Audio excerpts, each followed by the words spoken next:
వాక్య భాగముగా అపోస్తుల కార్యముల గ్రంథము మొదటి అధ్యాయము. అపోస్తుల కార్యముల గ్రంథము మొదటి అధ్యాయము. కొన్ని విషయాలను నేను మీకు తెలియచేస్తాను.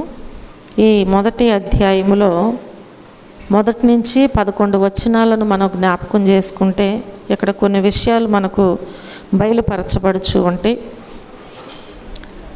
ఓ థెయోఫిలా, యేసు తాను ఏర్పరచుకొనిన అపోస్తలులకు పరిశుద్ధాత్మ ద్వారా ఆజ్ఞాపించిన తరువాత ఆయన పరమునకు చేర్చుకొనబడిన దినము వరకు ఆయన చేయుటకును బోధించుటకును ఆరంభించిన వాటినన్నిటినీ గూర్చి నా మొదటి గ్రంథమును రచించి తిని, ఆయన శ్రమపడిన తరువాత 40 దినముల వరకు వారికి అగపడుచు దేవుని రాజ్య విషయములను గూర్చి బోధించుచు అనేక ప్రమాణములను చూపి వారికి తాను సజీవునిగా కనుపరుచుకొనెను.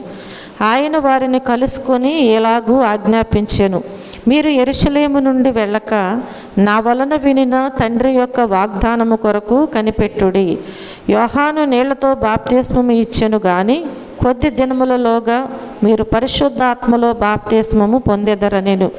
కాబట్టి వారు కూడి వచ్చినప్పుడు, ప్రభువా, ఈ కాలమందు ఇశ్రాయేలునకు రాజ్యమును మరలా అనుగ్రహించెదవా అని ఆయనను అడుగగా, ఆయన కాలములను సమయములను తండ్రి తన స్వాధీనమందుంచుకొని ఉన్నాడు, వాటిని తెలుసుకొనుట మీ పని కాదు. అయినను పరిశుద్ధాత్మ మీ మీదికి వచ్చినప్పుడు మీరు శక్తి నొందెదరు గనుక మీరు యెరూషలేములోను యూదయ సమరయ దేశముల ఎందంతటను బూది గంతముల వరకును నాకు సాక్షులయ్యుందురని వారితో చెప్పెను. ఈ మాటలు చెప్పి వారు చూచుచుండగా ఆయన ఆరోహణమాయెను. అప్పుడు వారి కన్నులకు కనబడకుండా ఒక మేఘము ఆయనను కొనిపోయెను. ఆయన వెళ్ళుచుండగా వారు ఆకాశము వైపు తేరి చూచుచుండిరి. ఇదిగో, తెల్లని వస్త్రములు ధరించుకొనిన 2 మనుషులు వారి యొద్ద నిలిచి, గలిలయ మనుషులారా, మీరెందుకు నిలిచి ఆకాశము వైపు చూచుచున్నారు? మీ యొద్ద నుండి పరలోకమునకు చేర్చుకొనబడిన ఈ యేసే ఏ రీతిగా పరలోకమునకు వెళ్ళుట మీరు చూచితిరో ఆ రీతిగానే ఆయన తిరిగి వచ్చునని వారితో చెప్పిరి. హల్లెలూయా. ఇక్కడ దేవుని వాక్య భాగములో మనం జ్ఞాపకం చేసుకున్నట్లయితే మనకిక్కడ పరిశుద్ధాత్ముడు గురించి స్పష్టముగా తెలియచేయబడుచు ఉంటుంది. ప్రియమైన దేవుని బిడ్డలారా, ఈరోజు మన అంశం ఏంటంటే పరిశుద్ధాత్ముడు. పరిశుద్ధాత్మ గురించి మనం ఈరోజు ధ్యానం చేసుకుందాం. యేసు ప్రభువారు మృతి నొంది లేచాక ఆయన 40 దినాలు తన శిష్యులకు ప్రత్యక్షమవుతూ వచ్చారు. ఎన్ని దినాలు?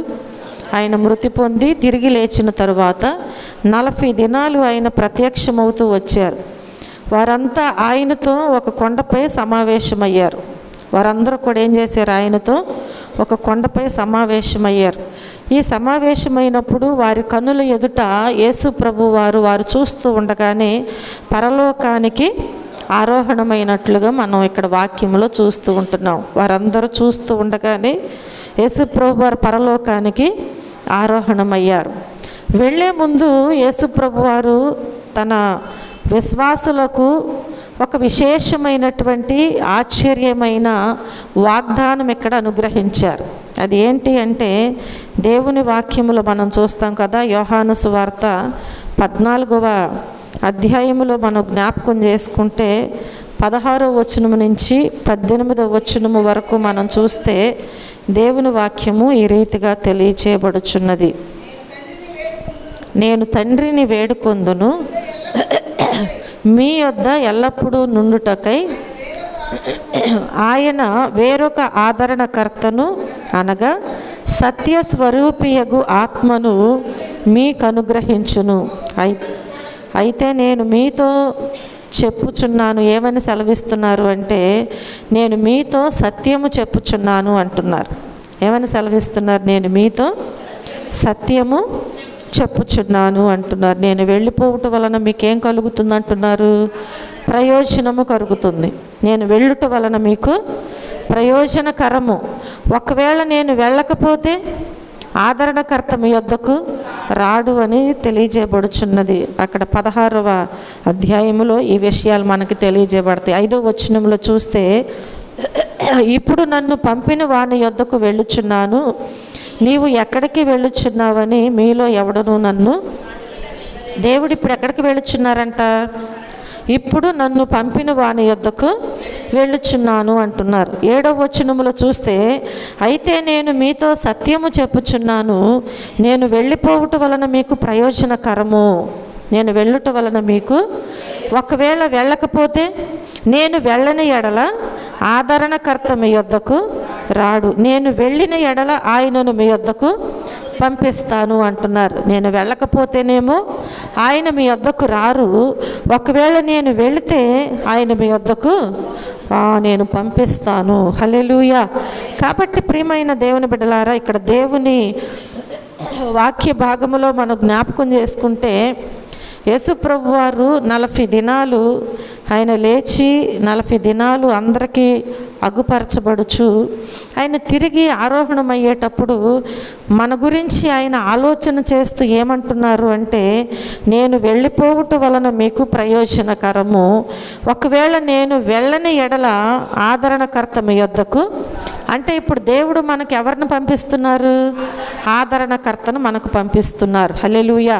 మనం ఒంటరిగా ఉండిపోకుండా, ఈ లోకంలో మనకు దేవుని తోడు లేదని మనం భయపడకుండా, ఏ విషయంలో కూడా మనము చింతించకుండా ఉండటం కోసం, మనకెల్లప్పుడూ తోడుగా ఉండటం కోసం మన దేవుడు మనకేమనుగ్రహిస్తున్నారు అంటే, ఆదరణకర్తను మన కొరకు పంపిస్తాను అంటున్నారు. హల్లెలూయా. యేసు ప్రభు వారు మనల్ని లోకములో ఒంటరిగా విడవలేదు అని చెప్పి ఈ వాక్యం మనకు అర్థమవుతుంది. ఆయన వెళుతూ మనలను ఒంటరిగా విడిచిపెట్టలేదు. ఆయన ఎవరిని పంపించారు? పరిశుద్ధాత్మను మన కోసం పంపించారు. హల్లెలూయా. ఎవరిని పంపించారు? పరిశుద్ధాత్మను మన కోసం మన దేవుడు పంపించారు. చూడండి, దేవుని వాక్యములో మనం చూస్తే పరిశుద్ధాత్మ కూడా దేవుడే. పరిశుద్ధాత్మ కూడా దేవుడే. పరిశుద్ధాత్మను గూర్చి మనం మొట్టమొదట తెలుసుకోవలసినటువంటి విషయము, ఆయన కూడా దేవుడని తెలుసుకోవాలి. అపోస్తల కార్యముల గ్రంథములో 5వ అధ్యాయము 3-4 వచనాలలో మనం చూస్తే, అప్పుడు పేతురు, అననీయ, నీ భూమి వెలలో కొంత దాచుకొని పరిశుద్ధాత్మను మోసపుచ్చుటకు సాతాను ఎందుకు నీ హృదయమును ప్రేరేపించెను? అది నీ యొద్దనున్నప్పుడు నీదే కదా, అమ్మిన పిమ్మట అది నీ వశమై ఉండలేదా?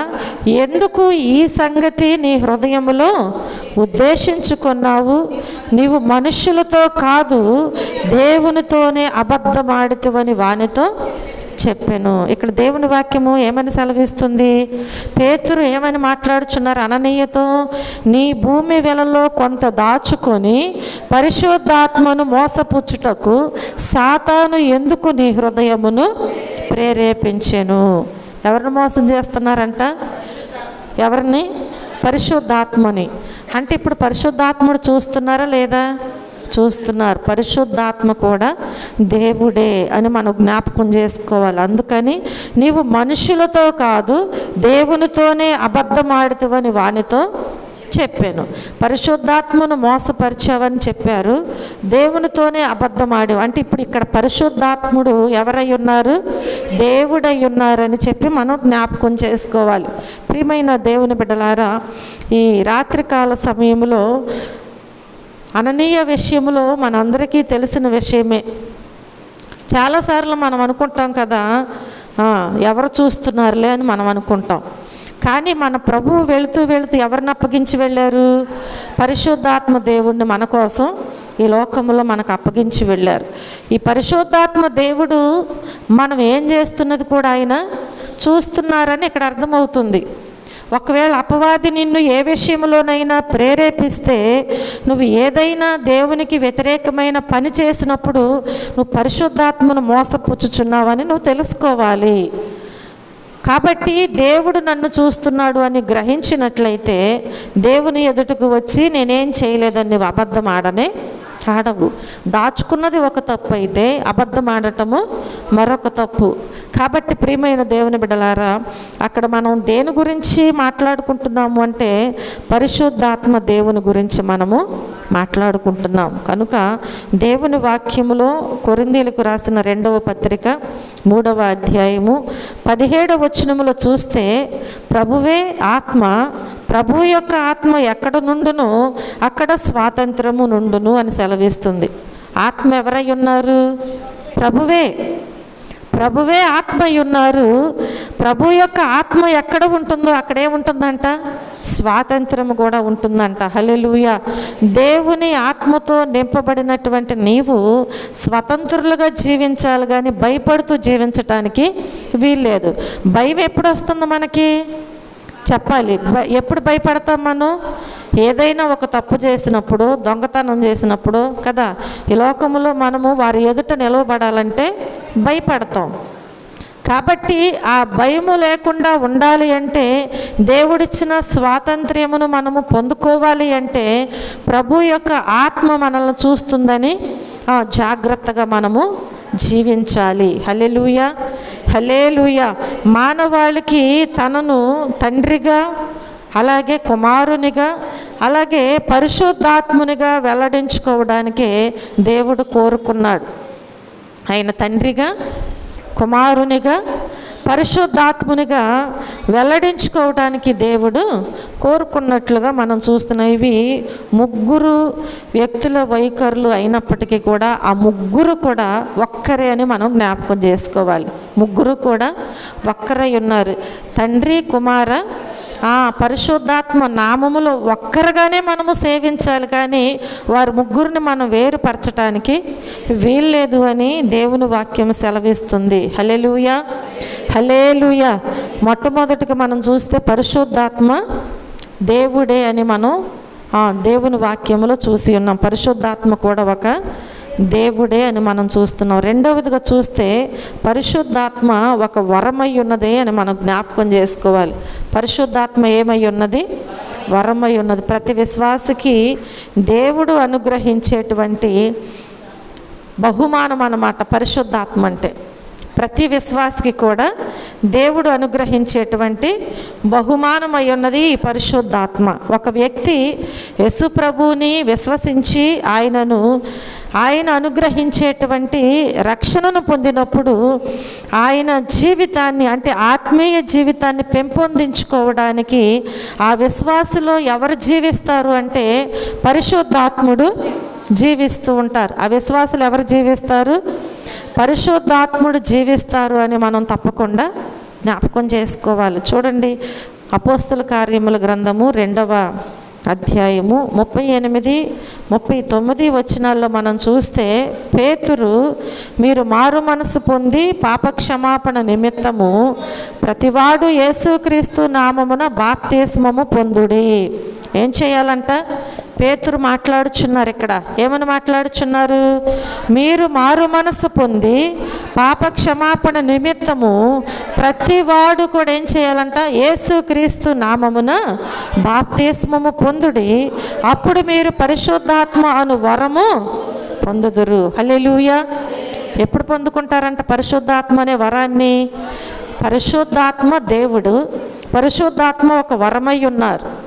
కాబట్టి ఆ పరిశుద్ధాత్మ వరాన్ని ఎప్పుడు పొందుకుంటారని ఇక్కడ సెలవిస్తున్నారు పేతురు భక్తుడు. మీరు మారు మనసు పొంది పాప క్షమాపణ నిమిత్తము యేసుక్రీస్తు నామములో బాప్తిస్మం పొందండి, అప్పుడు మీరు పరిశుద్ధాత్మను వరమును.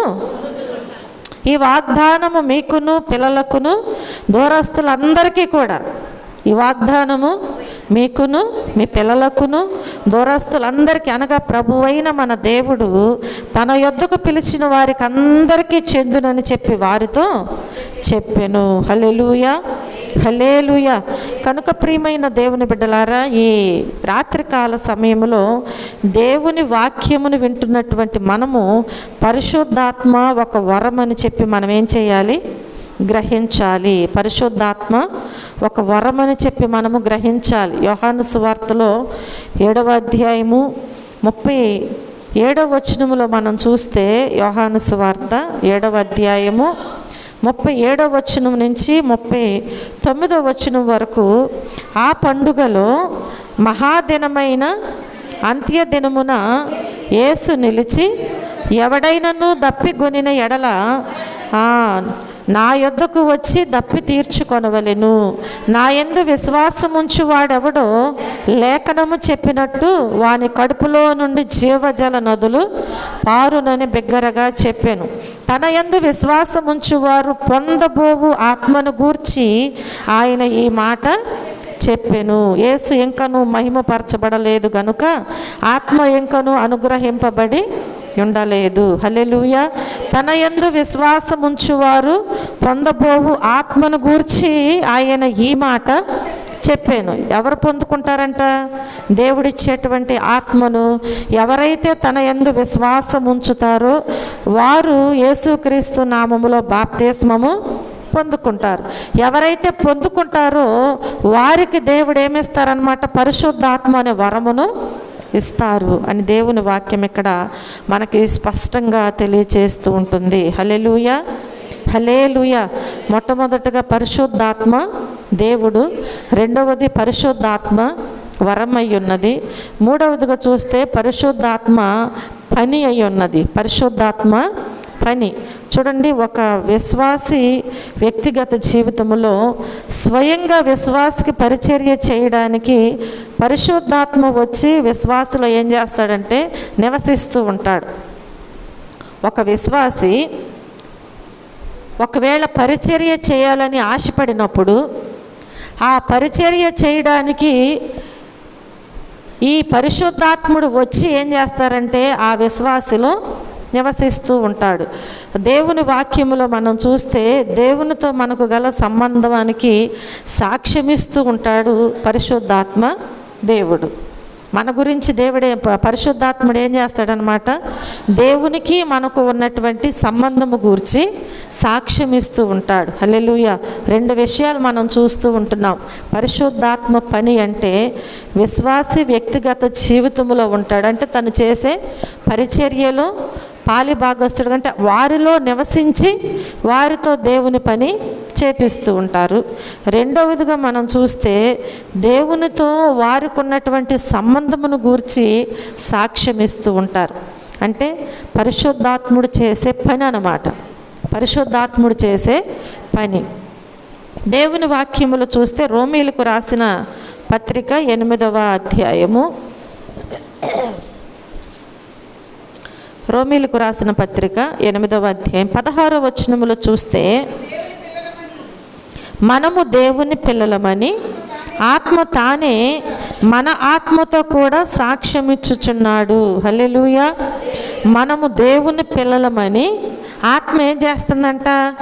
తానే మన ఆత్మతో కూడా అంటే ఒక పని చేస్తుంది. పరిశుద్ధాత్మ ఏం చేస్తుంది?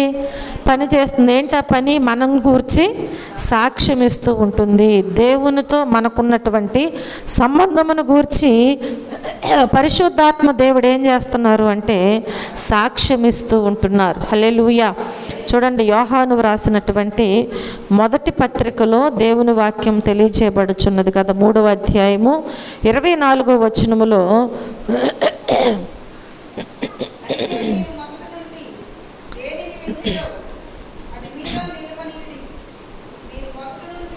మొదటి యోహాను పత్రిక 3వ అధ్యాయము 24లో, ఆయన ఆజ్ఞలను గైకొనువాడు ఆయన యందు నిలిచియుండును, ఆయన వాని యందు నిలిచియుండును, ఆయన మన యందు నిలిచియున్నాడని ఆయన మనకు అనుగ్రహించిన ఆత్మ మూలముగా. హల్లెలూయా. ఎవరి మూలంగా తెలుసుకుంటున్నాం? మనకు అనుగ్రహించిన ఆత్మ మూలముగా మనం తెలుసుకుంటున్నాం. ఏ విషయాన్ని? ఏ విషయాన్ని? ఆయన మన యందు నిలిచి ఉన్న విషయాన్ని, వాని యందు నిలిచి ఉన్న విషయాన్ని, అలాగే మన యందు నిలిచి ఉన్నాడని ఆయన మనకు అనుగ్రహించినటువంటి ఆత్మ మూలముగానే మనం తెలుసుకుంటున్నాం. హల్లెలూయా. ఆయన ఆజ్ఞలను గైకొనివాడు ఆయన యందు నిలిచి ఉంటారు. ఎవరు నిలిచి ఉంటారు? ఎవరైతే దేవుని యొక్క ఆజ్ఞలను గైకొంటారో వారు మాత్రమే దేవునిలో నిలిచి ఉంటారు. ఆయన వాని యందు నిలిచి ఉండును, ఆయన మన యందు నిలిచి ఉన్నాడని మనకు అనుగ్రహించిన ఆత్మ మూలముగా తిరిగి మరల మనము తెలుసుకొనుచు ఉంటున్నాం. హల్లెలూయా. అంటే దేవుడు, ఈ పరిశుద్ధాత్మ దేవుడు మన పట్ల ఈ పనిని జరిగిస్తూ ఉన్నారు అని మనం జ్ఞాపకం చేసుకోవాలి. అలాగే ఆయన ఏం చేస్తారు అంటే, ఆయన పని ఏమై ఉన్నది అంటే బోధిస్తూ ఉంటారు. ఏం చేస్తారు? బోధిస్తూ ఉంటారు. అలాగే పరిశుద్ధాత్ముడు ఉపదేశిస్తూ ఉంటాడు, బోధిస్తూ ఉంటాడు, అలాగే ఉపదేశిస్తాడు. దేవుని వాక్యములో మనం చూస్తే యోహాను సువార్తలో దేవుని వాక్యము 14వ అధ్యాయము 26వ వచనములో చూస్తే, ఆదరణకర్త అనగా తండ్రి నామమున పంపబోవు పరిశుద్ధాత్మ సమస్తమును మీకు బోధించి. హల్లెలూయా. ఏం చేస్తారు ఇక్కడ చెప్పాలి? పరిశుద్ధాత్ముడు చేసే పని ఏంటి? బోధిస్తాడు, ఉపదేశిస్తాడు.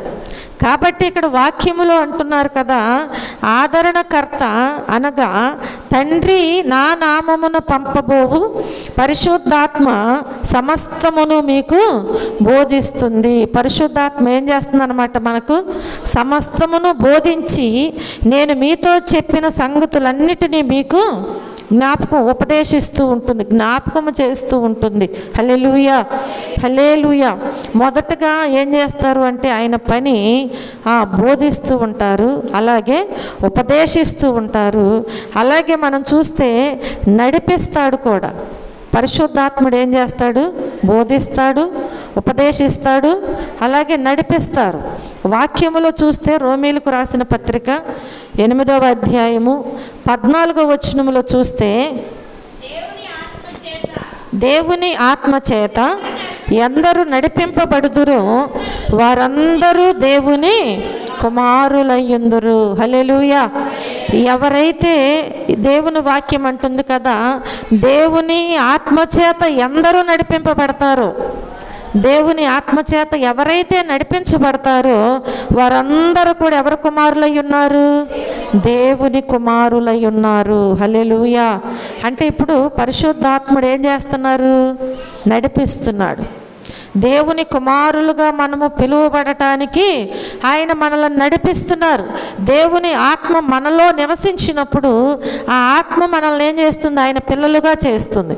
అలా నడుచుకోవటానికి అది పని చేస్తుందన్నమాట. హల్లెలూయా. కాబట్టి దేవునికి ప్రియమైనటువంటి జీవితము జీవించటానికి మరలా అది తోడ్పడుతూ ఉంటుంది. నడిపించటమే కాకుండా మరలా ఏం చేస్తుందంటే, పరిశుద్ధాత్ముడు చేసే పనుల గురించి చెప్తున్నాను. ఉపదేశిస్తుంది, బోధిస్తూ ఉంటుంది, మనల్ని నడిపిస్తూ ఉంటుంది. తర్వాత మనలను దేవునికి ప్రియమైన జీవితం జీవించటానికి కూడా మనకు తోడుగా ఉంటుంది. అంటే మనకు తోడ్పడుతూ ఉంటుంది. ఏం చేస్తుంది అనమాట? మనకి తోడ్పడుతూ ఉంటుంది. దేవుని వాక్యములో గలతీయులకు రాసిన పత్రిక 5వ అధ్యాయము 16వ వచనములో చూస్తే, నేను చెప్పున్నదేమనగా ఆత్మానుసారముగా నడుచుకొనుడి, అప్పుడు మీరు శరీరేచ్ఛను నెరవేర్చరు. హల్లెలూయా. ఇక్కడ చెప్పే విషయం ఏంటి? మనం ఎలా నడుచుకోవాలంట అంటే, ఇప్పుడు దేవుని వాక్యము దేవునికి ప్రియమైన జీవితము జీవించటానికి పరిశుద్ధాత్ముడు ఏం చేస్తున్నారంటే పని చేస్తున్నారు. మనము ఆయనకు ప్రియమైన పిల్లలుగా ప్రియమైన జీవితం జీవించటానికి ఆ పని ఎలా ఉంటుంది అంటే, మనము శరీరేచ్ఛను నెరవేర్చకుండా మనలను ఆపుతూ ఉంటుంది. హల్లెలూయా. ఎలా ఉంటే ప్రియమైన జీవితం కలిగి మనం జీవిస్తాము చెప్పాలి? ఆత్మానుసారముగా ఉంటేనే. కాబట్టి నేను చెప్పినదేమనగా ఆత్మానుసారముగా నడుచుకొనుడి, అప్పుడు మీరు శరీరేచ్ఛను అంటే తోడ్పడుతూ ఉంటుంది. తోడ్పడి మనకేం చేస్తుందంటే, ఈ విధముగా నేను చెప్పినట్లుగా మీరు చేస్తే దేవుని కృపను అంటే పరిశుద్ధాత్మను మీరు పొందుకుంటారు అని దేవుని వాక్యము మనతో స్పష్టముగా మాట్లాడుచూ ఉంటుంది. చూడండి 17వ వచనములో మనం చూస్తే, అక్కడే 17వ వచనములో శరీరము ఆత్మకును ఆత్మ శరీరమునకు విరోధముగా అపేక్షించును, ఇవి ఒకదానికొకటి వ్యతిరేకముగా ఉన్నవి గనుక మీరేవి చేయ నిశ్చయింతురో వాటిని చేయకుందురు. హల్లెలూయా. దేనికి విరోధముగా ఉంటున్నాయి అంట? శరీరము ఆత్మకును, ఆత్మ శరీరమునకు విరోధముగా అపేక్షిస్తూ ఉంటాయి. అంటే దానికి సంబంధం ఉండదు, ఎప్పుడు పోట్లాటే కదా. ఒకింట్లోనే ఉంటూ అత్త కోడళ్ళు పోట్లాడుకోవచ్చు, ఒకింట్లోనే ఉంటూ తోడు కోడళ్ళు అన్నదమ్ములు, అవునా, ఒక తల్లికి పుట్టిన అక్క చెల్లెళ్ళు చిన్నపిల్లలప్పటి నుంచే రిమోట్ కోసమనో, ఇప్పుడైతే రిమోట్లు పోయినాయి, సెల్ ఫోన్లు, వాటి కోసం పోట్లాడుకుంటారు. ఎప్పుడు అక్కకేనా నాకివ్వవా, ఎప్పుడు అన్నయ్యకేనా నాకివ్వా కదా, ఇట్లా పోట్లాడుకుంటూ ఉంటారు. అలాగే ఈ శరీరము ఆత్మకు ఎప్పుడు కూడా ఏముంటుందంట? విరోధమేనంట, ఎప్పుడు గొడవే. శరీరానికి ఆత్మకు ఎప్పుడు విరోధమే. కాబట్టి శరీరము ఆత్మకును, ఆత్మ శరీరమునకు విరోధముగా ఏం చేస్తుంది? అపేక్షిస్తూ ఉంది. కాబట్టి ఇవి ఒకదానికొకటి వ్యతిరేకముగా ఉన్నాయంట, ఒకదానికొకటి వ్యతిరేకముగా ఉన్నాయంట. ఎట్లా ఉన్నాయండి? పెళ్ళిళ్ళు చెప్తారు కదా, ఎట్లా 74 లాగా ఉన్నాయంట. ఎట్లా ఉన్నాయి? 74 లాగా. కాబట్టి దీనికి ఏమాత్రము కూడా సంబంధం లేకుండా వ్యతిరేకముగా జీవిస్తున్నాయి కనుక మీరేవి నిశ్చయింతురో వాటిని చేయకుందురు. ఏది ఉన్నప్పుడు? పరిశుద్ధాత్ముడు మనకు తోడుపాటుగా ఉన్నప్పుడు శరీరానుసారముగా ఏది చేయాలని మనం అనుకుంటామో అది మనము చేయకుండా ఉండటం కోసము ఈ పరిశుద్ధాత్ముడు మనకు తోడుగా ఉంటారు. హల్లెలూయా, హల్లెలూయా. 25వ వచనములో మనం చూస్తే, మనము ఆత్మను అనుసరించి జీవించు వారమైతిమా, ఆత్మను అనుసరించి క్రమముగా నడుచుకొందము. ఎవరైతే ఆత్మను అనుసరించి జీవించాలని ఆశపడతారో వారంట ఆత్మను అనుసరించి ఎలా నడుచుకుంటారంట? క్రమముగా. ఎందుకని? పరిశుద్ధాత్మ దేవుడు మనకు తోడుగా ఉన్నారు, తోడుపాటుగా ఉన్నారు. కాబట్టి ఇప్పుడు మనం ఎలా నడుచుకుంటాం? క్రమంగా నడుచుకుంటాం. క్రమం ఉందా? క్రమంగా నడుచుకోవాలి ప్రతి విషయంలో. ఈ లోకములో కొన్ని క్రమాలు ఉంటాయా లేదా? ఒక మనిషి భూమి మీద బ్రతుకుతున్నాడు అంటే ఆ మనిషికి ఒక క్రమం ఉంది. పలాను వారి పిల్లలు, అంతే. ఎవరి పిల్లలని వారి పేర్లు పెట్టి పిలవటానికి వీల్లేదు. పలాను వారి పిల్లలు అని పలాను వారి భార్య, పలాను వారి భర్త, అవునా? అంతే. ఇంకా ఒక క్రమం ఉంది. కాబట్టి దేవుని సన్నిధిలో కూడా మనకు ఒక క్రమం ఇచ్చాడు దేవుడు. ఆ క్రమాలను మనం ఉల్లంఘించి జీవించటానికి వీల్లేదు. అలా జీవిస్తున్నామంటే ఇప్పుడు నీకు ఎవరు తోడుపాటు లేదు? పరిశుద్ధాత్మని యొక్క తోడుపాటు నీవు తీసుకోవట్లా. నీ ఇష్టానుసారముగా జీవిస్తున్నావు, ఇష్టానుసారముగా తిరుగుతున్నావు, ఇష్టానుసారముగా నడుచుకుంటున్నావు అని అర్థం. కనుక ప్రియమైన దేవుని బిడ్డలారా, ఎల్లప్పుడూ కూడా ఇప్పుడు నువ్వేం చేస్తున్నావంటే శరీరానికి ఆత్మకు ఎల్లప్పుడూ విరోధముగానే అపేక్షిస్తూ వ్యతిరేకమైన పనులే చేస్తున్నావు. కానీ పరిశుద్ధాత్మ యొక్క తోడుపాటును నీవు తీసుకుని ఒక క్రమములో నడుచుకోలేకపోతున్నావు. అది దేవునికి ఇష్టమైనది కానే కాదు. అప్పుడు పరిశుద్ధాత్మ దేవుడు ఆయన పని ఎలా చేస్తారు? నీలో ఉండి ఆయన పని నీలో జరిగించాలి అంటే ఆయన తోడుపాటు నీవు తీసుకోవాలి. పిల్లలు తప్పటడుగులేసేటప్పుడు తల్లి చేయి పట్టుకుంటేనే పడిపోకుండా ఉంటారు. ఇంకా నాకేం పర్వాలేదులే అనుకుంటే పడి ఎప్పటికప్పుడే దెబ్బలు తగులుతూ ఉంటాయి. ప్రియమైన దేవుని బిడ్డలారా, గ్రద్ద వచ్చిందని చెప్పి కోడి పిలిచినప్పుడు పిల్లలు రెక్కల క్రిందకు వస్తేనే సురక్షితంగా ఉంటాయి. ఏం పర్వాలేదులే, ఇంకెప్పుడు తల్లిది రెక్కల క్రిందకే వెళ్ళాలా అని చెప్పి లెక్క చేయకుండా ఆహారం తింటూ అటు ఇటు వెళ్తే ఏమవుతుంది? అపాయము వస్తుంది, ప్రాణాపాయం వస్తుంది. ప్రియమైన దేవుని బిడ్డలారా, దేవుని యొక్క తోడుపాటు మనకు ఉంటే దేవుడు, పరిశుద్ధాత్మ దేవుడు మనలో ఉండి పని చేస్తూ ఉంటారు. ఏంటి ఆ పని అంటే, మనం ఎల్లప్పుడూ కూడా ఆత్మను అనుసరించి క్రమముగా జీవించేటువంటి పని మనలో దేవుడు చేస్తారు. అప్పుడు నీ మనసు సంచలనంగా ఉండదు, కట్టుబడి ఉంటావు. సంఘానికి దేవునికి, భర్తకు, భార్యకు కదా, నీ కుటుంబానికి కట్టుబడి ఉంటావు. నువ్వు కట్టుబడి ఉండట్లేదంటే నీలో ఏమి లేదు, ఇప్పుడు క్రమము లేదు. నువ్వు క్రమంగా ఉండట్లేదంటే ఎవరి తోడుపాటు తీసుకోవట్లే? పరిశుద్ధాత్మని యొక్క తోడుపాటు నీవు తీసుకోవట్లేదని దేవుని వాక్యం మనకి సెలవిస్తూ ఉంటుంది. హల్లెలూయా, హల్లెలూయా. కాబట్టి ప్రియమైన దేవుని బిడ్డలారా, మనము ఎవరి యొక్క తోడుపాటు తీసుకోవాలి?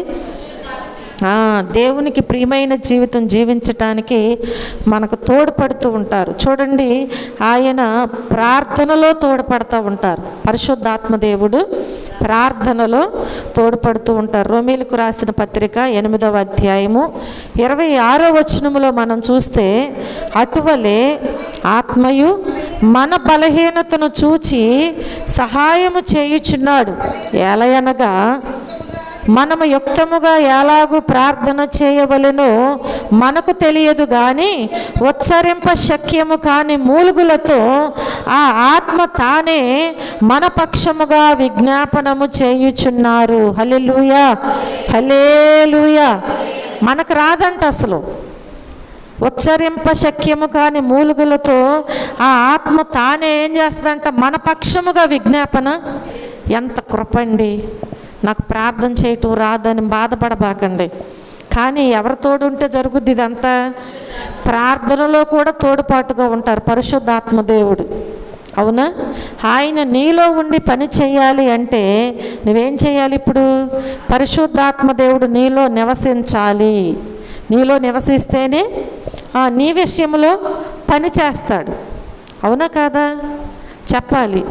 మన పిల్లలు మన దగ్గర ఉన్నప్పుడు వారు చేసే ఉద్యోగమైన పని అయినా ఆ జీతం తెచ్చి మన చేతికి ఇస్తారు. బయటికి వెళ్ళిపోయిన తర్వాత కూడా ఇమ్మంటే ఇస్తారా?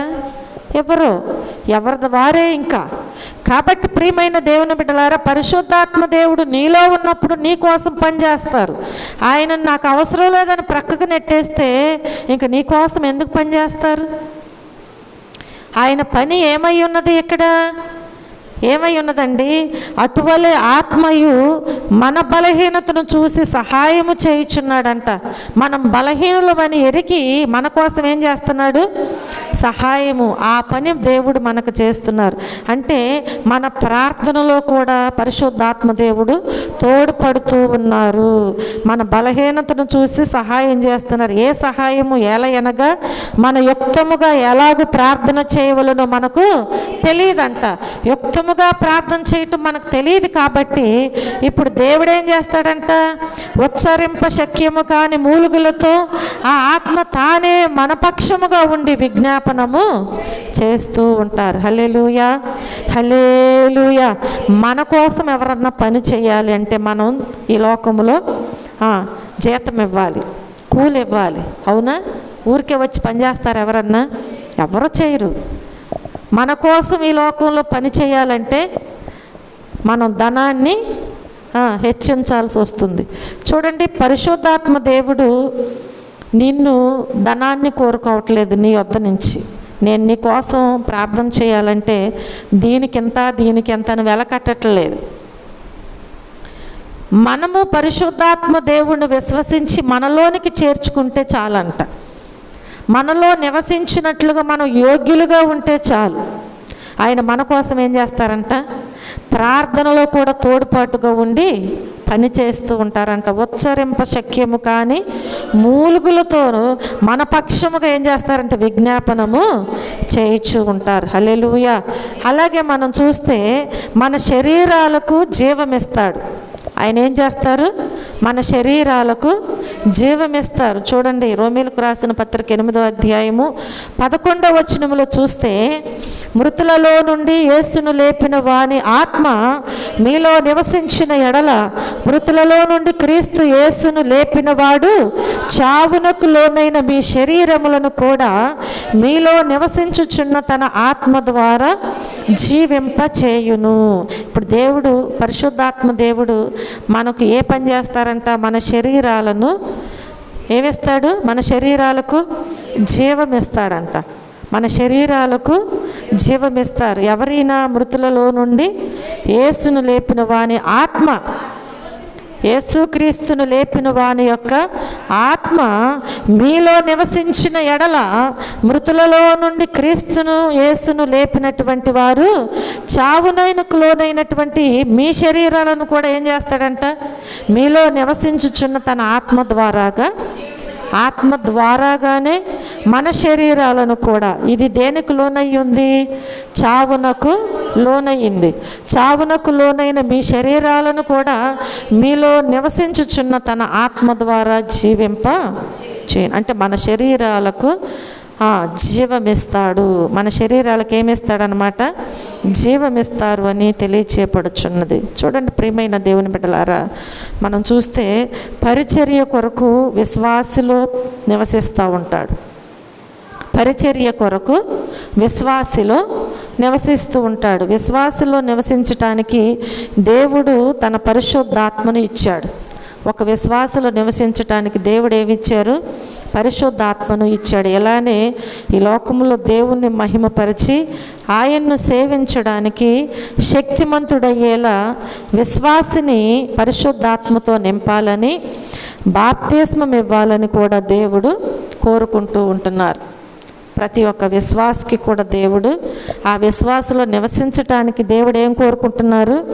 వారిలో నివసించటానికి విశ్వాసిని పరిశుద్ధాత్మతో నింపాలని, బాప్తిస్మం ఇవ్వాలని దేవుడు కోరుకుంటూ ఉంటున్నారు. చూడండి, పరిశుద్ధాత్ముడు సాక్ష్యం ఇవ్వడానికి శక్తిని, ధైర్యాన్ని ఇస్తారా? అపోస్తల కార్యాల్లో మనం చూస్తే 1వ అధ్యాయము 8వ వచనంలో చూస్తే, అయినను పరిశుద్ధాత్మ మీ మీదికి వచ్చినప్పుడు మీరు శక్తి నొందెదరు గనుక మీరు యెరూషలేములోను యోదయ సమరయ దేశములు ఎందంతటను భూదిగంతముల వరకును నాకు సాక్షులయ్యుందురని వారితో చెప్పెను. పరిశుద్ధాత్ముడు సాక్ష్యం ఇవ్వడానికి శక్తిని, ధైర్యాన్ని ఇస్తారు. ఏమిస్తారు? శక్తిని, ధైర్యాన్ని. చాలామంది నిలబడి సాక్ష్యం చెప్పలేరు. ముందు ఎన్నో చెప్పాలని అనుకుంటాం, అవునా? చెప్పాలని చాలా అనుకుంటాం మనసులో. ఒకప్పుడు ఇలా నా పరిస్థితి ఇలా ఉంది, దేవుడు ఎలా చేశాడు అని ఎన్నెన్నో జ్ఞాపకం చేసుకుని ఇవన్నీ చెప్పాలని నిలబడిన తర్వాత అసలు విషయమే మర్చిపోతాం. అసలు సాక్ష్యం చెప్తున్నామో ప్రార్థన చేస్తున్నామో కూడా తెలియదు కొన్నిసార్లు, అవునా? అనుభవం ఉందా? సాక్ష్యం చెప్తున్నారు, సాక్ష్యంలోనే ప్రార్థనలోకి వెళ్ళిపోతున్నారో కూడా తెలియదు. చూడండి, పరిశుద్ధాత్ముడు నీలో ఉన్నట్లయితే పరిశుద్ధాత్ముడు సాక్ష్యం ఇవ్వటానికంట శక్తిని, ధైర్యాన్ని కూడా ఇస్తారు. వాక్యంలో మనం ఇక్కడ చదివాం, అయినను పరిశుద్ధాత్మ మీ మీదికి వచ్చినప్పుడు మీరు శక్తి నొందుతారంటే, ఎప్పుడైతే పరిశుద్ధాత్మ దేవుడు మీ మీదికి వస్తారో మీరేం పొందుకుంటారు? శక్తి పొందుకుంటారు. శరీరం బలహీనమే, కానీ ఆత్మలో దేవుడు ఏమిస్తాడు? శక్తినిస్తారు. కాబట్టి మీరు యెరూషలేములోను యోదయ సమరయ దేశముల ఎందంతటను భూదిగంతముల వరకు కూడా నాకు సాక్షులయ్యుందురని వారితో, భూదిగంతముల వరకు దేవుని యొక్క సాక్షులుగా ఉంటారు. హల్లెలూయా. చూడండి, 2వ అధ్యాయంలో 14వ వచనంలో కూడా మనం జ్ఞాపకం చేసుకున్నట్లయితే,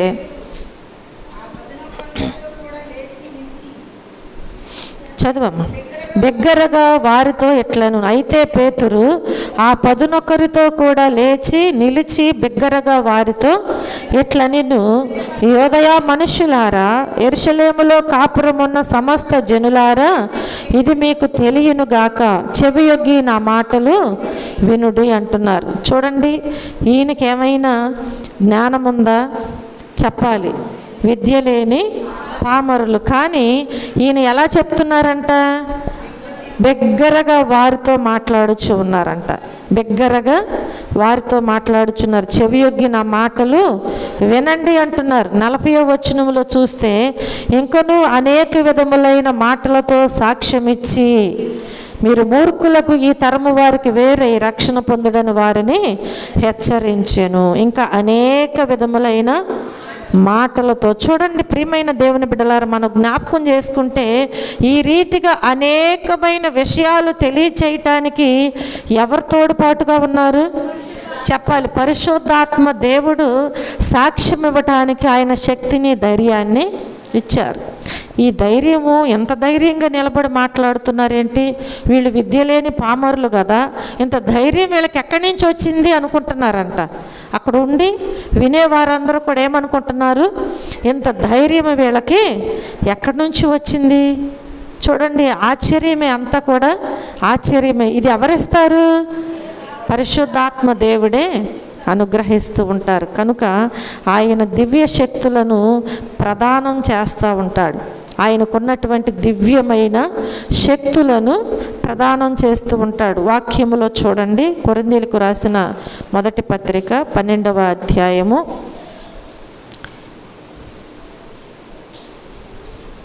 4వ వచనములో చూస్తే,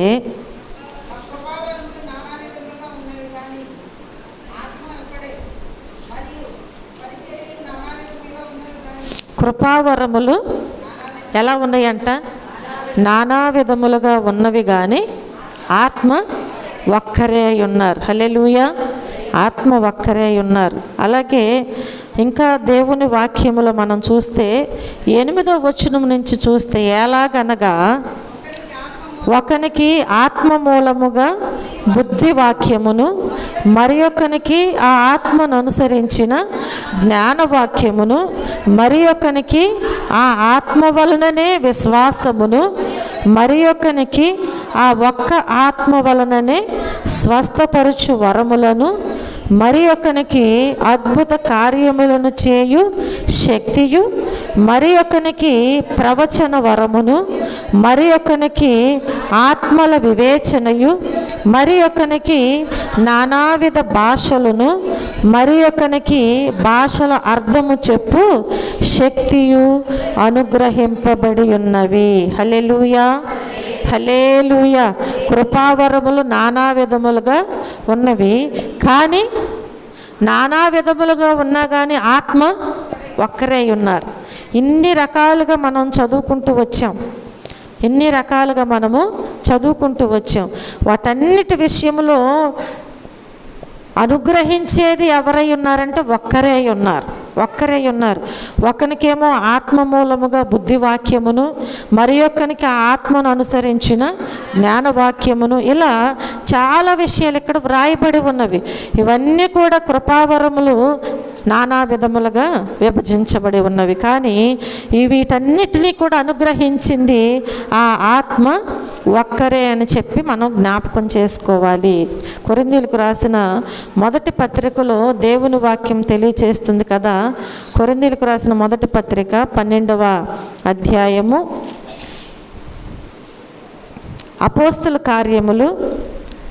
అపోస్తుల కార్యముల గ్రంథము 2వ అధ్యాయము 4వ వచనములో మనం చూస్తే, 2వ అధ్యాయము 4వ వచనములో, అందరూ పరిశుద్ధాత్మతో నిండిన వారే ఆ ఆత్మ వారికి వాక్శక్తి అనుగ్రహించిన కొలది అన్య భాషలతో మాట్లాడసాగిరి. అందరూ కూడా ఏం పొందుకున్నారంట? పరిశుద్ధాత్మ శక్తితో నిండుకున్నారు. ఆ ఆత్మ వారికి ఏమి ఇచ్చింది? వాక్శక్తిని అనుగ్రహించింది. అనుగ్రహించిన కొలది వారందరూ కూడా అన్య భాషలతో మాట్లాడసాగినట్లుగా మనం చూస్తూ ఉంటున్నాం. 10వ అధ్యాయంలో చూస్తే, 10వ అధ్యాయం 46వ వచనములో పేతురుతో కూడా వచ్చిన విశ్వాసులందరూ పరిశుద్ధాత్మ వరము అన్యజనుల మీద సైతము కుమ్మరింపబడుట చూచి విభ్రాంతి నొందిరి. ఎలయనగా వారు భాషలతో మాట్లాడుచు దేవుని గణపరచుచుండగా విన్నారంట. హల్లెలూయా! ఇక్కడ చూసారా ఎంత ఆశ్చర్య కార్యం జరిగిందో. దేవుని వాక్యంలో మనం చూసినట్లయితే పేతురుతో కూడా వచ్చిన విశ్వాసులందరూ పరిశుద్ధాత్మ వరం పొందుకున్నారంట. అయితే అక్కడున్న అన్యజనుల మీద సహితము ఏమైందంట? కుమ్మరింపబడుట చూశారంట. చూసి విభ్రాంతి నొందినట్లుగా మనం చూస్తున్నాం. ఎందుకని విభ్రాంతి నొందారు? వారందరూ భాషలతో మాట్లాడుచు దేవుణ్ణి గణపరుస్తూ ఉన్నారు. వారందరూ ఏం చేస్తున్నారంట? భాషలతో మాట్లాడుచు దేవుణ్ణి గణపరిచినట్లుగా దేవుని వాక్యములో మనం చూస్తూ ఉంటున్నాం. హల్లెలూయా! అలాగే 19వ అధ్యాయంలో 6వ వచన భాగంలో మనం చూస్తే, తరువాత పౌలు వారి మీద చేతులుంచగా పరిశుద్ధాత్మ వారి మీదకి వచ్చెను. అప్పుడు వారు భాషలతో మాట్లాడుటకును ప్రవచించుటకును మొదలుపెట్టిరి.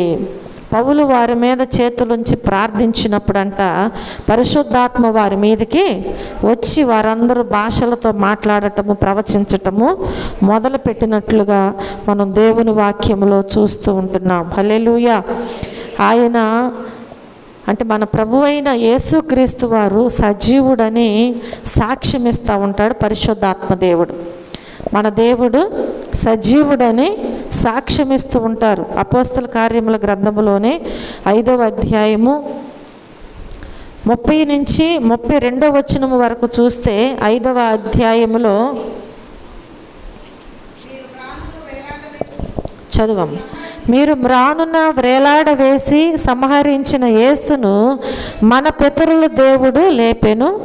ఇశ్రాయేలునకు మారు మనసును పాప క్షమాపణను దయచేయుటకై దేవుడాయనను అధిపతినిగాను రక్షకునిగాను తన దక్షిణ హస్త బలము చేత హెచ్చించి ఉన్నాడు. హల్లెలూయా, హల్లెలూయా. మీరు మ్రానున వ్రేలాడవేసి సంహరించిన మన పితరుల దేవుడు లేపి ఉన్నాడు.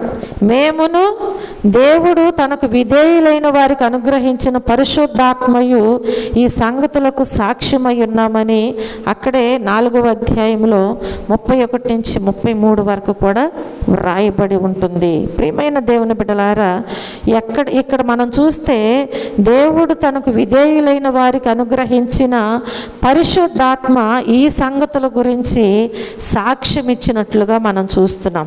ఏ సంగతులను గురించి? యేసుక్రీస్తు వారు సజీవుడైనటువంటి సంగతులను గూర్చి ఏమిస్తున్నారనమాట. అక్కడ 4వ అధ్యాయంలో 31 నుంచి 33 వరకు వారు సాక్ష్యం ఇస్తూ ఉంటున్నారు. హల్లెలూయా, హల్లెలూయా. కనుక ప్రియమైన దేవుని బిడ్డలారా, ఆయన వాక్యాన్ని గూర్చి నూతన పరిజ్ఞానాన్ని కూడా ఇస్తారు. పరిశుద్ధాత్మ దేవుడు ఏం చేస్తాడు? వాక్యాన్ని గూర్చి నూతన పరిజ్ఞానాన్ని అనుగ్రహిస్తారు. కొరింథీయులకు రాసిన పత్రిక 2వ అధ్యాయంలో 9-10 వచనాల్లో కనిపిస్తుంది. ఇందును గూర్చి దేవుడు తన్ను ప్రేమించు వారి కొరకు ఏవి సిద్ధపరచనో అవి కంటికి కనబడలేదు, చెవికి వినబడలేదు, మనుష్య హృదయమునకు గోచరము కాలేదు అని వ్రాయబడి ఉన్నది. హల్లెలూయా. చూడండి, యోహాను సువార్త 16-13లో మనకైతే దేవుడు వాటిని తన ఆత్మ వలన బయలుపరిచి ఉన్నాడని, ఆ ఆత్మ అన్నిటినీ దేవుని మర్మములను కూడా పరిశోధించుచున్నాడు అని ఇక్కడ తెలియచేయబడుచు ఉంటుంది. ఆయన వాక్యాన్ని గూర్చి ఏ జ్ఞానం ఇస్తున్నారు? ఇక్కడ నూతన పరిజ్ఞానాన్ని ఇస్తున్నట్లుగా మనం చూస్తున్నాం. ఆయన దేవుని పట్ల త్రికరణ శుద్ధి అయినటువంటి ఆరాధనతో మన ఆత్మను నింపుతూ ఉంటారు. త్రికరణ శుద్ధి అయిన ఆరాధనతో మన ఆత్మను నింపుతాడు. ఎఫెసీయులకు రాసిన పత్రిక 5వ అధ్యాయము 18-19 వచనాల్లో చూస్తే,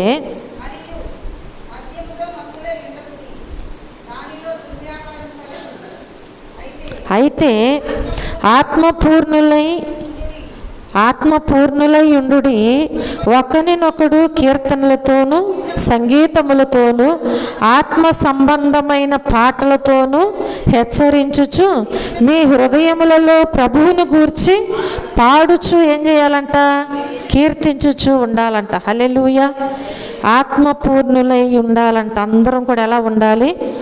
అప్పుడే ఒకరితో ఒకరు ఏం చేస్తారు? కీర్తనలతోనూ సంగీతములతోనూ ఆత్మ సంబంధమైన పాటలతో హెచ్చరించుకుంటూ ఉండటమే కాకుండా మీ హృదయములలో ప్రభువును గూర్చి పాడుచు కీర్తించుచు ఉంటారు అని దేవుని వాక్యం సెలవిస్తుంది. హల్లెలూయా.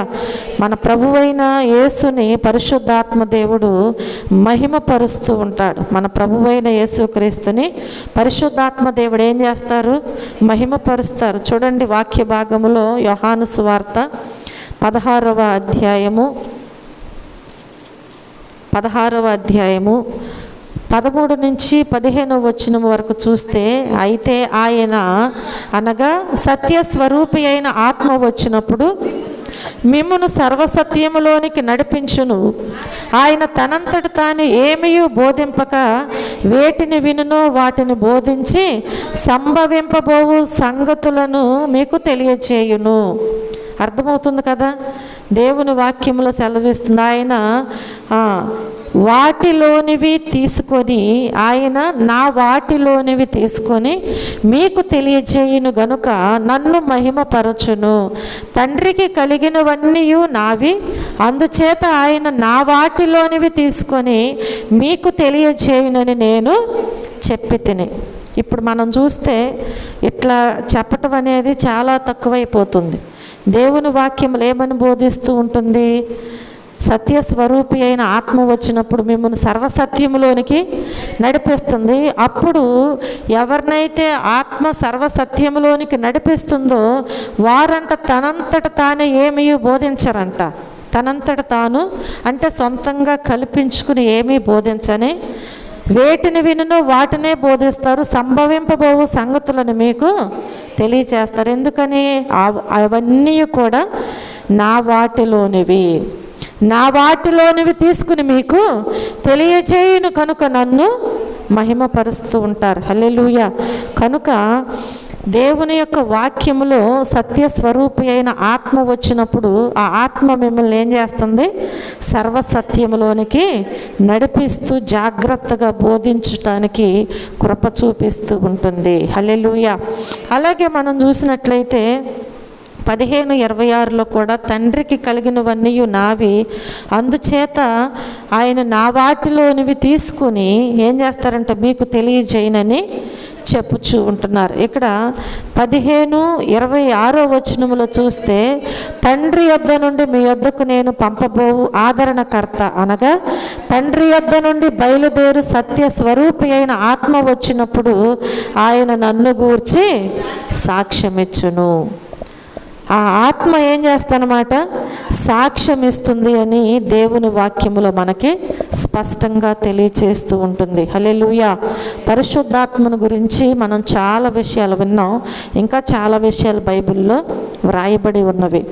కాబట్టి ప్రియమైన దేవుని బిడ్డలారా, మనం చదివినటువంటి విషయాలలో ఎక్కడ కూడా అల్లరికి కర్త అని చెప్పి వ్రాయబడలేదు. పరిశుద్ధాత్మ దేవుడు ఏ రీతిగా మనలో నివసిస్తారు, ఎలా మనలో ఉండి పని చేస్తారు, ఎలా పరిశుద్ధాత్మ దేవుడు మనకు సహాయము చేస్తారు అనేవే మనం చూసాము. కానీ పరిశుద్ధాత్మ దేవుడు అల్లరకు కర్త అని చెప్పి అక్కడ వ్రాయబడలేదు. కనుక పరిశుద్ధాత్మ దేవుడు అల్లరకు కర్త కాదు అని మనము జ్ఞాపకం చేసుకోవాలి. పరిశుద్ధాత్మ దేవుడు ఒక దేవుడని మనము గుర్తించాలి. ఆయన దేవునిగా చూడాలి, కానీ తండ్రిని కుమారుణ్ణి పరిశుద్ధాత్మను వేరుపరచడానికి వీల్లేదు. అలా ఎప్పుడైతే ఆ పరిశుద్ధాత్మ దేవుణ్ణి మనలో నివసించటానికి యోగ్యమైన వారముగా మనం ఉంటామో, ఆ పరిశుద్ధాత్మ దేవుడు మనలోనికి వచ్చి ఏం చేస్తాడనమాట? మనకు ఆయన పరిశుద్ధాత్మ దేవుడు ఒక వరముగా ఉండి మనకు సహాయం చేస్తారు. పరిశుద్ధాత్ముని యొక్క పని మనలో ఉండి అనేక రీతులుగా జరిగిస్తారు. బోధించటము, ఉపదేశించటము కదా, నడిపించటము, దేవునికి ప్రియమైన జీవితము జీవించటానికి తోడ్పడటము, ఆయన మనకు ప్రార్థనలో తోడ్పడటము, మన శరీరాలకు జీవమివ్వటానికి పరిశుద్ధాత్మ దేవుడు మనం సాక్ష్యం ఇవ్వటానికి శక్తిని ధైర్యాన్ని ఇచ్చే విషయంలోనైనా, ఆయన దివ్య శక్తులను దేవుడు మనకు ప్రదానము చేసే విషయం, అన్ని విషయాలలో కూడా ఆయన మనలో ఉండి పని చేయటానికి ఆయన ఇష్టపడుతూ ఉంటున్నారు. ఆ పని మనం చేయించుకోవాలి అంటే మనం యోగ్యులుగా ఉండాలి. హల్లెలూయా. అట్టి యోగ్యమైన జీవితం ఈ రాత్రి దేవుడు మనందరికీ అనుగ్రహించునుగాక. ఆమేన్. అందరూ మోకరించినట్లయితే చిన్న ప్రార్థన చేసుకుందాం. ప్రేమ కలిగిన తండ్రి, కృప కలిగిన మా దేవ, మా రక్షకుడా, మీ పరిశుద్ధమైన నామమునకు లెక్కలేని కృతజ్ఞతాస్తుతులు, స్తోత్రములు, వందనాలు తెలియజేస్తున్నాను ప్రభువా. మీ ఉచితమైన కృపను బట్టి, ప్రేమను బట్టి అయ్యా ఇదిగో నా తండ్రి, మీ దివ్యమైన శక్తులను నాయన మాకు ప్రదానము చేసేటువంటి గొప్ప దేవుడు అయి ఉన్నావయ్యా. కృపావరములు ఒకవేళ నానా విధములుగా ఉన్నప్పటికీ ఆత్మ ఒక్కరే అని మీరు సెలవిస్తున్నారు ప్రభువా. కాబట్టి ఆ ఆత్మగా మాలో ఉండి మీరు చేసే పనులు అనేకములుగా ఉంటున్నవి కనుక వాటిలో మేము పాలి భాగస్థులం అవ్వటానికి అయ్యా మమ్ములను మేము నాయన అయ్యా పాప క్షమాపణ నిమిత్తము మేము మారు మనసు పొంది బాప్తిస్మము తీసుకుని మీ సన్నిధిలో మీ పిల్లలుగా జీవించటానికి మీ కృపా సహాయము దయచేయండి. ఆ రీతిగా మేము ఎప్పుడైతే జీవిస్తామో మాలో మీరుండి నాయన మాకు తోడుపాటుగా ఉండి మాకు సహాయము చేస్తానంటున్నారు. దయగలిగిన దేవా, జీవాధిపతి, ఈ రీతిగా నా ప్రభు నీ పిల్లలైనటువంటి మేమందరము కూడా మీరిచ్చేటువంటి పరిశుద్ధాత్మ శక్తిని పొందుకుని ఈ లోకములో నా ప్రభు మేము ఆదరించబడటానికి మీ ఆదరణకర్తను మాకు తోడుగా ఉంచిన దేవుడు కనుక ఆ ఆదరణకర్తతో మేము కలిసి జీవించటానికి నాయన కొనసాగటానికి మీ సహాయము మాకు అందించమని, విత్తబడిన ప్రతి విత్తనము కూడా బిడ్డల హృదయాలలో నూరంతలుగా ఫలింపబడటానికి మీ సహాయమును దయచేయండి.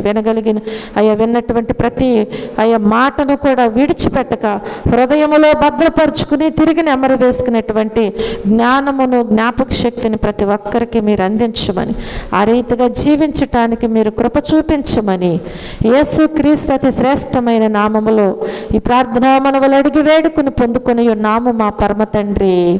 ఆమేన్.